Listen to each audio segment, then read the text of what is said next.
Welcome back to Reflections on Parenting.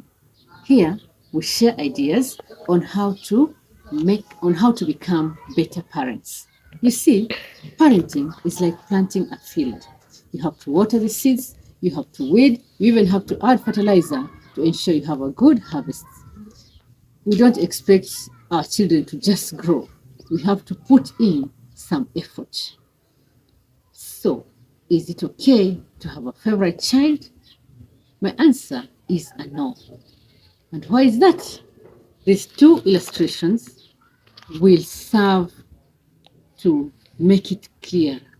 So, as I was doing groundwork on this topic, a friend shared that he feels that his daddy doesn't love him as much as he loves his big brother. And he has grown up feeling like that all the days. Even when they were dividing the shamba for inheritance, the boy said, "You see where I was given? I was given that bad place, but he was given a good place just because daddy always favored him because he's named after his father." You see, in the Bantu culture, we name our children after our parents. So the firstborn is named after the father's, if it's a boy, he's named after the father's dad. And the secondborn is named after the maternal grandparents, the grandmother or the grandfather, and so on. Then a lady friend of mine gave me this account. Let us call her Mary. She says she grew up always feeling that his daddy loved the second born more than her. So at a tender age, if she wanted a favor from daddy, she would go to her little sister and tell her, "Go and tell daddy you need some candy." Then the sister would go and they would get candy. So Mary says she grew up always feeling like she was not the best. Finally, they had five siblings, and she felt like she was the lesser of all the siblings, yet she was the firstborn.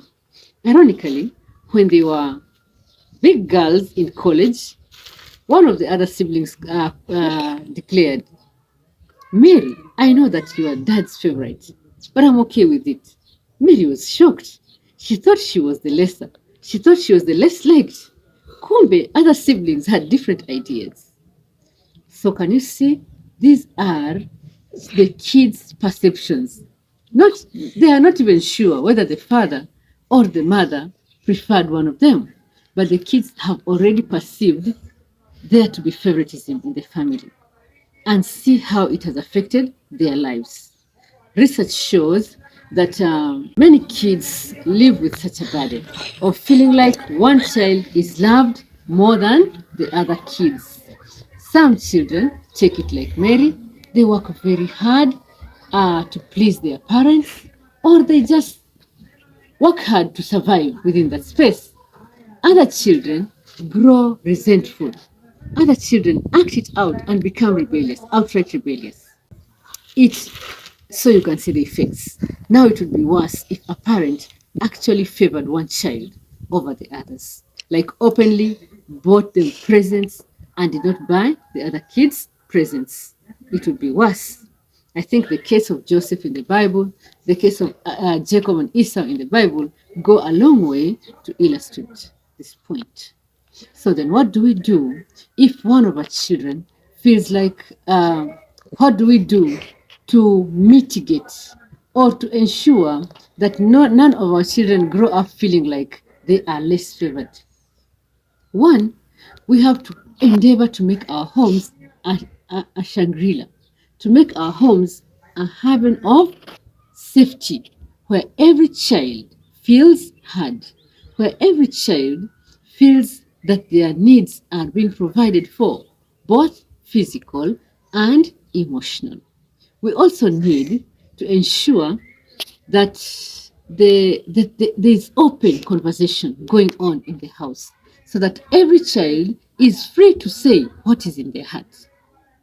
One day, my oldest son complained that I'm being too good to the little one compared to him. I was taken aback, but I decided to take this as an opportunity to teach them, or as a great opportunity for us to have some good discussion. So I asked him, why do you think so? So he says, the other day you bought him a toy, the other day you bought him this, and me, you have not bought me anything. So I reminded him, when you're going to Form 1, we gave you all the attention. We provided for you everything. And your brother, he was just, it's like we had forgotten about him.